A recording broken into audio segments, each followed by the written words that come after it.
এখানে রাখা দুইটা দাঁতই হচ্ছে ফার্স্ট মোলার। উপরে রাখা দাঁতটি হচ্ছে ম্যাক্সিলারি ফার্স্ট মোলার, আর নিচে রাখা দাঁতটি হচ্ছে ম্যান্ডিবুলার ফার্স্ট মোলার।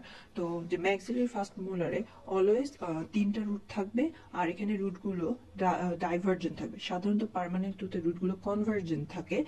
যেমন অন্য মোলারের ক্ষেত্রে আমি যদি দেখাই, তাহলে এটা হচ্ছে কনভার্জেন্ট আছে, অর্থাৎ একসাথে ফিউজ হয়ে আছে। কিন্তু ম্যাক্সিলারি ফার্স্ট মোলারের ক্ষেত্রে ডাইভার্জেন্ট, অর্থাৎ এটা ছড়িয়ে থাকবে, কিছুটা ছড়ানো থাকবে। আর হচ্ছে ম্যান্ডিবুলার যেটা ফার্স্ট মোলার, সেটাতে দুইটা রুট থাকবে এবং এখানে পাঁচটা কাস্প দেখা যাবে। এখানে ডিস্টাল কাস্পও দেখা যাবে। এখানে ক্ষয় হয়ে যাওয়ার জন্য খুব একটা দেখা যাবে না।